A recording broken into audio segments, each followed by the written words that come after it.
स्वागत है आप सभी का हिंदी एक्सप्लेंडिंग में। आज हम देखने जा रहे हैं वैम्पायर इन लव मूवी को। ये कीरा है, इसका जन्म एक वैम्पायर फैमिली में हुआ है। इसके फादर एक ताइवानीज वैम्पायर है और इसकी मॉम एक जैपनीज वैम्पायर है। हालांकि वैम्पायर की एज नहीं बढ़ती है तो इसके दादाजी ने एक मेडिसिन बनाई होती है जिसको लेने के बाद इनकी जो ह्यूमन की तरह ग्रोथ हो सकती है। कीरा की फैमिली अच्छी है, ये लोग ह्यूमन ब्लड सक नहीं करते हैं। कीरा जब छोटी थी तो एक दिन इसके माता पिता इसको घर में अकेले छोड़कर कहीं चले गए थे। कीरा के अंदर भी तमन्ना जागी कि क्यों ना मैं बाहर जाकर रैबिट का खून पी लूं, और उसका पीछा कर तो जंगल में पहुंच जाती। जंगल में रैबिट को एक लड़के ने पकड़ लिया था।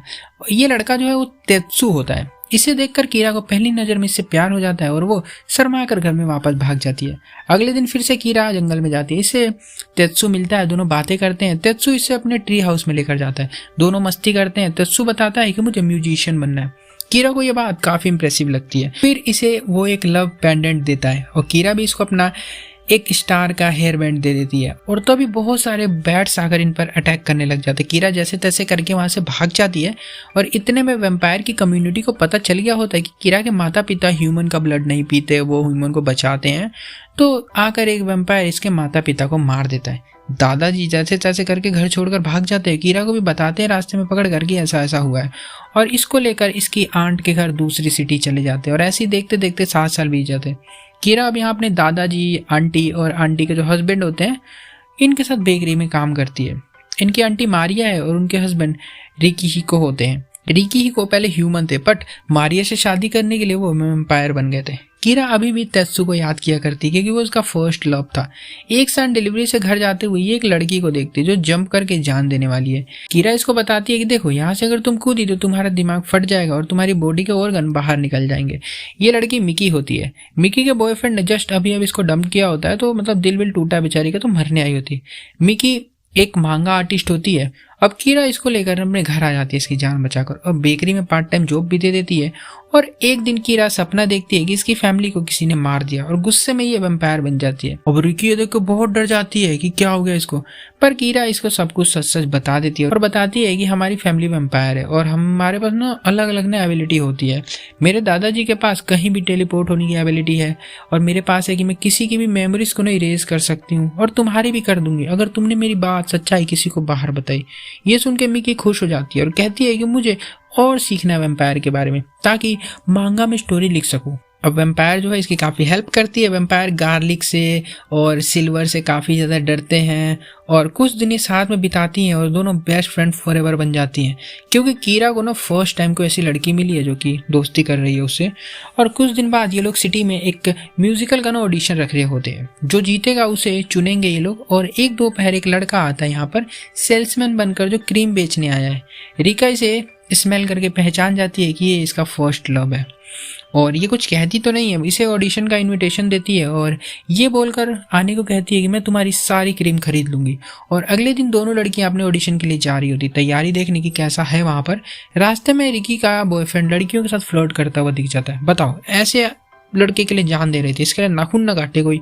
अब दोनों लड़कियां क्लब में डिलीवरी करने जाती है। एक्स यहीं पर बैठा हुआ 3 लड़कियों के साथ और रिकी की खूब बुराई कर रहा होता है, मेरी गर्लफ्रेंड ऐसी थी वैसी थी। और जब बाहर जाता है ना तो कीरा आती है और कीरा भाई इसको बहुत मारती है और रिकी भी आकर अपना हाथ साफ कर लेती है इसके ऊपर। और कुछ दिन बाद ऑडिशन शुरू होता है। कीरा तो यहाँ पर बस तेत्सु से मिलने आई है, उसका इंतजार कर रही है। तेत्सु आता भी है पर बाकी सारे जितने भी लोग होते हैं ना जो राय, उनको देख के ना ये डर जाता है, नर्वस हो जाता है कि मैं इनके सामने क्या ही करूँगा। यहाँ से जाने लगता है। अब कीरा इसको रोकती है देखकर और स्टेज पर भेजती है, अपनी फ्रेंड को भी भेजती है गिटार बजाने के लिए। काफ़ी डरा हुआ है ये, और तेत्सु यहाँ पर गाता है हिम्मत करके, बहुत अच्छा गाता है। शो के बाद दोनों मिलते हैं और तेत्सु कहता है कि मैं तुम्हें पहचान गया तुम्हारी लॉकेट की वजह से जो मैंने दिया था, और अपना ब्रेसलेट दिखाता हुआ स्टार वाला जो कि बचपन में इन दोनों ने एक्सचेंज किया था। और देखते देखते तेत्सु का गाना काफ़ी पॉपुलर होने लग जाता है। तेत्सु को भी लोग जानने लगे हैं और कीरा के साथ डेट भी फिक्स हो गई होती है इसकी। पर तेत्सु बहुत अजीब बन के आया होता है, मतलब बहुत बुरा लग रहा होता है। तो ये दोनों इसको लेकर जाती हैं पार्लर में, इसका मेकओवर देती हैं और अच्छे से कपड़े पहनाती है। फिर तेत्सु सुपरस्टार बन जाता है। शाम को दोनों बातें करते हुए कीरा बताती है कि ताइवान वापस जाकर मैं वहाँ पर बेकरी शुरू करना चाहती हूँ।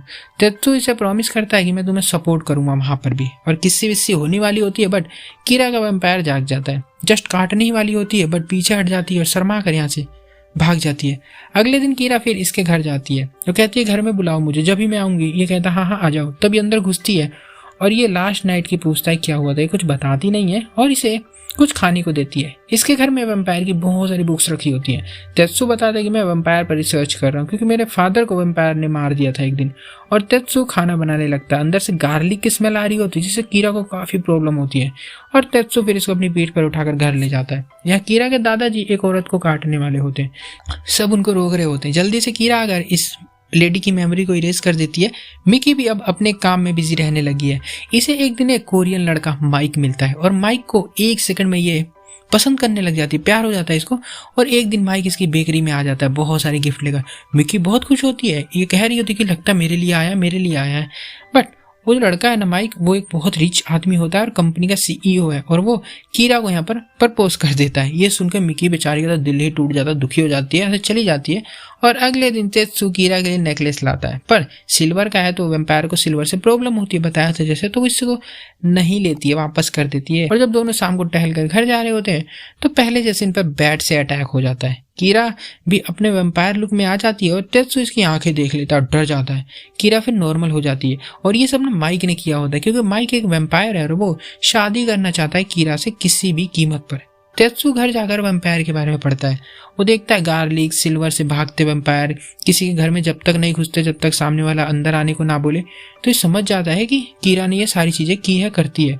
और फिर ये इसको मिलने बुलाता है, कहता है कुछ छुपा रही होगा तुम मेरे से। ये कहती है नहीं, तो बस गुस्सा होकर यहाँ तो तेत्सु चला जाता है। अगले दिन कीरा तेत्सु का नेकलेस इसको वापस करने इसका डोर पे लटकाती है और ऐसे चली जाती है। फिर हम देखते हैं माइक को जो अपने बॉस से बता रहा होता है कि जल्दी ही मैं कीरा को आपके पास लेकर आ जाऊंगा और शाम को घर आकर कीरा को लेकर जाने लग जाता है। इतने में एक दूसरा वैम्पायर आता है और कीरा को यहाँ से उठा कर ले जाता है और गुस्से में माइक मिकी को काट लेता है। तेत्सु घर पे नेकलेस देखता है, उसे मिस करने लगता है और फिर उसके घर की तरफ आता है। घर पे तो वो नहीं होती, इसके दादाजी होते हैं जो इसको वैम्पायर किल करने का नाइफ देते हुए बताते हैं कि उसको कौन ले गया, कहाँ ले गया। फिर हम देखते हैं विलन को, ये ड्रेक होता है। ये एक वैम्पायर किंग है और ये कीरा की ग्रैंड मदर उनकी दादी से बहुत प्यार करता था, शादी करना चाहता था।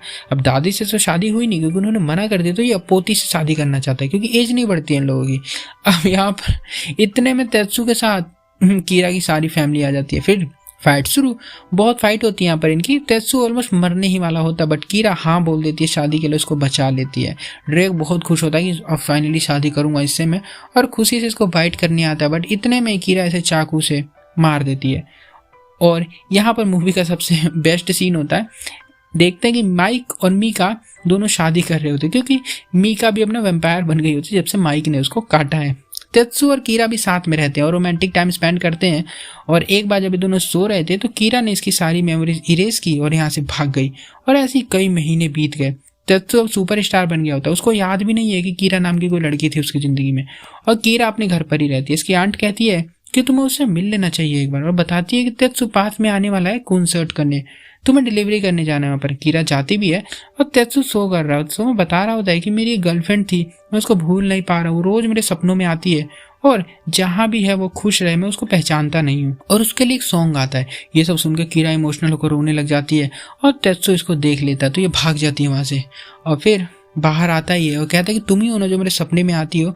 और कीरा चौंक जाती है कि मैं इसकी मेमोरीज को पूरी तरह से इरेज नहीं कर पाई हूँ। और फिर दोनों यहाँ पर मिल जाते हैं, मूवी हम खत्म हो जाती है। ओके, वीडियो अच्छी लगी है तो वीडियो को लाइक जरूर कर देना, सब्सक्राइब कर दो चैनल को और भी ऐसी ऐसी वीडियोस को देखने के लिए। मिलता हूँ तब तक के लिए, बाय।